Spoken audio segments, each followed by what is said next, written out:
Micro Four Thirds is in a very interesting situation right now. Let's check that out.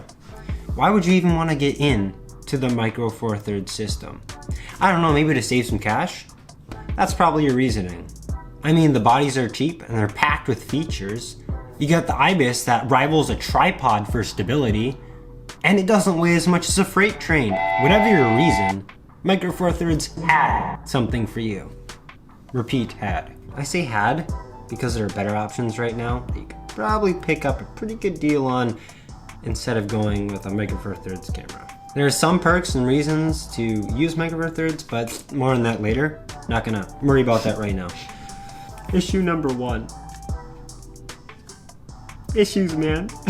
Issues, I need tissue. Now, one of the issues with Micro Four Thirds cameras is the lens cost. Sure, the bodies are cheap, but the lenses are expensive and then they're slow.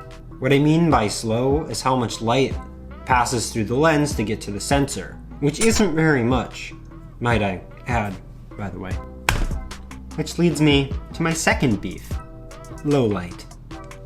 It's my favorite topic. Being that the lenses are expensive and slow, and the fact that a Micro Four Thirds sensor is kind of small, the low light performance isn't great.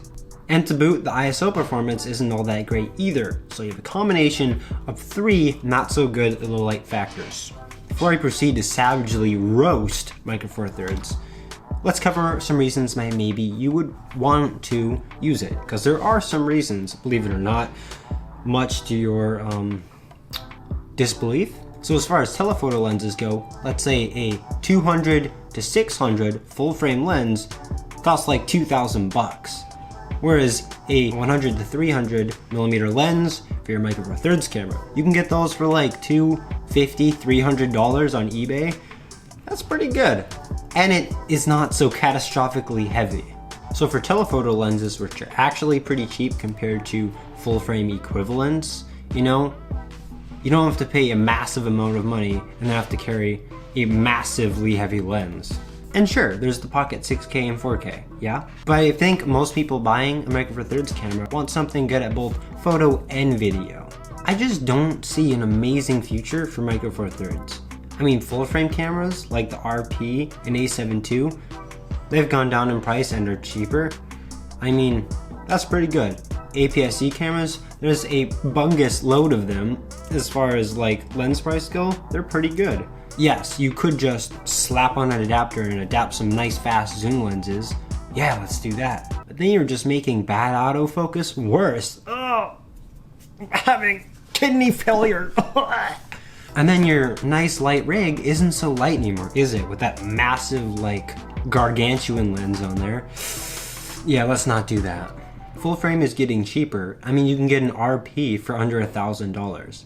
That's a full frame camera for less than $1,000. I don't know. I kind of feel like Micro Four Thirds isn't such a great deal anymore. Albeit full frame lenses cost an absolute chungus load, and maybe, yeah, okay. But then there's the aps-c lenses, like cameras like the A6300, A6500. Lenses for those are pretty cheap, and you can get those bodies used on eBay for good prices. You can get pretty good image quality out of a Micro Four Thirds camera. I mean, I'm filming this on a Panasonic G7 for comparison here in 4K, 24 frames a second, 1/50 shutter at